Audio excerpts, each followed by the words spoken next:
সুদেবের ফোনের location track করেই সুদেবকে খুঁজে বের করছে অনুভব। সম্পূর্ণ জানতে ভিডিওটিতে একটি লাইক করে দেখতে থাকো। গল্পের শুরুতেই দেখা যায় লাজু কমলাকে বলে, তুমি যদি অনুমতি দাও তাহলে আমি তোমার ছেলেকে বাড়িতে নিয়ে আসতে পারি। বুঝতেই তো পারছো, এরকমভাবে ভেঙে পড়লে তো হবে না। এই সমস্ত কথা শোনার পর সপাটে কষিয়ে লাজুকে চড় মারে কমলা আর বলে, লজ্জা করে না? তোমার মুখ থেকে এই সমস্ত কথা বেরোয় কি করে? তুমি যে কতটা খারাপ সেটা আমি খুব ভালোভাবে বুঝে গেছি। শোনো, একটা কথা মাথার মধ্যে ঢুকিয়ে নাও, তোমার জন্যই না আমার ছেলেটার আজকে এই অবস্থা হয়েছে। তোমাকে আমি ছাড়বো না। এরপরেই বলদেব বলে, মা তুমি কেন এরকম করছো? লাজুকে আর মেরো না। লাজু তো সঠিক কথাই বলেছে। এই রকম ভাবে কান্নাকাটি করলে কি করে হবে? ভাইকে তো নিয়ে আসতেই হবে। এইভাবে কি থেমে থাকলে হবে? লাজু একদম ঠিক কথাই বলেছে। এরপরেই লাজু আর বলদেব দুজন মিলে বেরিয়ে যায় সুদেবকে নিয়ে আসবে বলে। আর এর মাঝখানেই অনির্বাণের সাথে কথা বলতে থাকে অনুভবরা। অনির্বাণ হচ্ছে অনুভবের মাসির ছেলে, যে কিনা এসপি, আর তার সাথে কথা বলে পুরো ব্যাপারটা জানায়।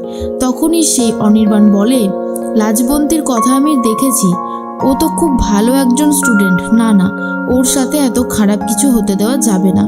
আমি চেষ্টা করব সব কিছু সত্যি খুঁজে বার করার। তবে আমারও কেন জানি না মনে হচ্ছে ওই বডিটা অন্য কারোরও হলে হতে পারে, কারণ এইভাবে তো সব কিছু ডিসাইড করা যায় না। তবে আমার মনে হয় আগে তোমরা যাও, গিয়ে দেখো যে বডিটা সুদেবেরই কিনা। কিন্তু অনুভবের বারবার করে মনে হতে থাকে এটা বনলতারই কোনো একটা চাল। ও ইচ্ছে করে হয়তো এই কাজটা করেছে লাজুকে আমার কাছ থেকে দূরে করবে বলে, কিন্তু সেটা হবে না, আমি সেটা করতে দেব না, এমনটাই ভাবছিল অনুভব। এর মাঝখানেই দেখা যায় অনুভব একটা কথা বুঝতে পারে, যেটা হচ্ছে সেটা ঠিক হচ্ছে না। লাজুকে সে প্রোটেক্ট করবেই। হসপিটালের মর্গে চলে গেছে বলদেব আর লাজু। লাজু যেহেতু ডাক্তারি পড়ছে তাই লাজুর সাহস অনেক বেশি। বলদেব যে যার বডিকে দেখানো হয় তাকে দেখে রীতিমতো আটকে ওঠে, কারণ মুখের একদমই চিহ্ন কিছু নেই, খুঁজে পাওয়াও যাচ্ছে না, বোঝাও যাচ্ছে না কিছু কে সে, আদেও কি এটা সুদেব? লাজু বলে, মুখটার এমন অবস্থা হয়েছে বোঝার তো উপায় নেই। তখনই দেখা যায় যে একজন এসে বলে, দেখুন তো এই পোশাকগুলো কি উনি পরেছিলেন? আর এই একটা মাদুলি পাওয়া গেছে। মাদুলিটা দেখার পরে বলদেব বলে, এটা তো ভাই পরতো, আমার মনে হচ্ছে এটা ভাই। আর লাজু তখন কি করবে বুঝতে পারে না, বলদেবের সিদ্ধান্তকেই মেনে নেয়। এর মধ্যেই দেখা যায় লাজু খুবই কান্নাকাটি করে বলতে থাকে, তুমি কেন এই কাজটা করলে? আমি তো ডাক্তারি পড়েই তোমার কাছে চলে আসতাম, তা তুমি ঠিক করলে না। লাজু নিজেকেই দোষারোপ করতে থাকে।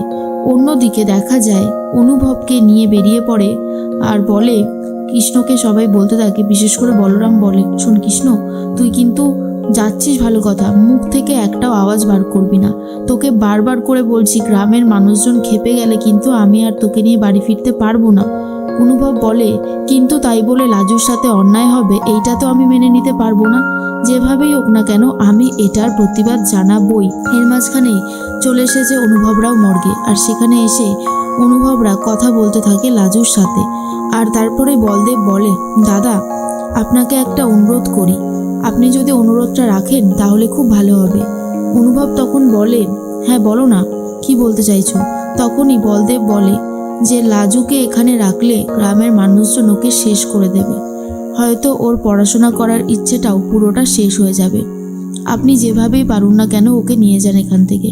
ও যদি এখান থেকে যায় তবেই ও ওর স্বপ্নটা পূরণ করতে পারবে, আদারওয়াইজ ও ওর স্বপ্ন পূরণ করতে পারবে না, কারণ গ্রামের মানুষরা আর উপরন্তু আমার মা ওকে শেষ করে ফেলবে। এর মধ্যেই অনুভব বলে, লাজুকে আমি এখান থেকে নিয়েই যাব, লাজুর কোনো ক্ষতি হতে আমি দেব না। এরপরেই লাজু খুবই কান্নাকাটি করে। লাজুকে নিয়ে যাওয়া হয় পুকুরের ঘাটে, আর সুদেবকে নিয়ে যাওয়া হয় বাড়িতে। কিন্তু সুদেব তো মারা যায়নি, সুদেব বেঁচে আছে। আর এদিকে বনলতা পুরো যে একটা গেম খেলেছে সেটা বনলতা খুব ভালো মতন জানে। বনলতা চলে এসেছে সুদেবের বাড়িতে কমলাকে ইচ্ছে করে ভুল বোঝাবে বলে।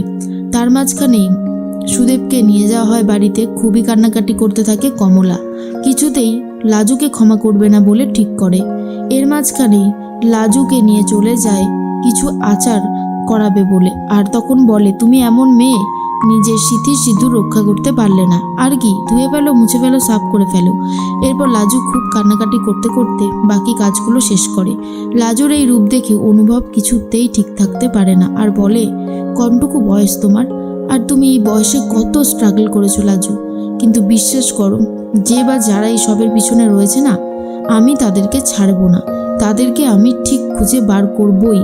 যদি জানতে পারি বনলতার এখানে কোনো হাত আছে, সবার আগে ওর ব্যবস্থা করব। এর মধ্যেই বনলতা কথা বলতে থাকে কমলার সাথে আর বলে, আন্টি আমি জানি যে তোমার অবস্থা কতটা খারাপ, কিন্তু তুমি এইবারে জব্দ করবে ওই লাজুকে। এরপরেই কমলা বলে, কী সব বলছো তুমি এসব? তোমার জন্যই না এত কিছু হয়েছে। সেদিন যদি তুমি আমাদের বাড়িতে না আসতে, প্রথম থেকে যদি ওই মেয়েটাই বাড়িতে থাকতো, তাহলে হয়তো এত কিছু করার সাহস সে পেত না। লাজুকে দোষারোপ করার আগে বনলতাকে দোষারোপ করতে থাকে কমলা। এর মাঝখানেই লাজু কাঁদতে কাঁদতে বাড়িতে চলে এসেছে। যথারীতি লাজুকে বার করে দিতে চায় কমলা আর বলে, বেরিয়ে যাও, এক্ষুনি এই বাড়ি ছেড়ে বেরিয়ে যাও। তোমার এই বাড়িতে থাকার কোনো প্রয়োজন নেই, কারণ তুমি তো আগেই বলেছিলে যে তুমি এই বাড়িতে থাকতে চাও না। কি দরকার এই বাড়িতে থাকার? এরপরেই লাজুর বড় যা গৌরী বলে, মা আজকে রাতটা অন্তত ওকে থাকতে দিন। রাত হয়ে গেছে, এখনো কোথায় কিভাবে যাবে, সেই জন্যই বলছি ওকে দয়া করে থাকতে দিন।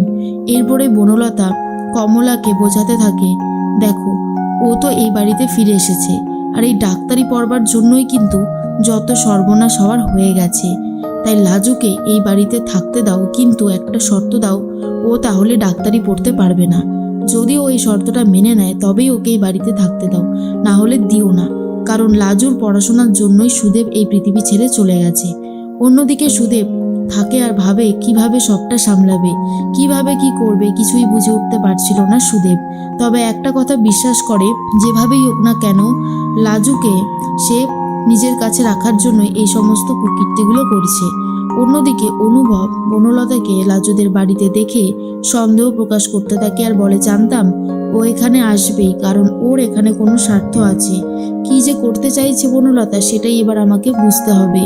আর সুদেবের ফোন কোথায়? সুদেবের ফোনের লোকেশনকে ট্র্যাক করলে যদি কিছু জানা যায়, কারণ অনুভব বুঝতে পারে যে এটা কোনো একটা ষড়যন্ত্র হয়েছে। বনলতাকে লাস্ট একবার ফোনে কথা বলতে শুনেছিল, সেদিন থেকেই বনলতাকে সন্দেহ করছিল অনুভব, কিন্তু কোনো প্রমাণ না থাকায় বনলতাকে সরাসরি জিজ্ঞেস করতে পারেনি।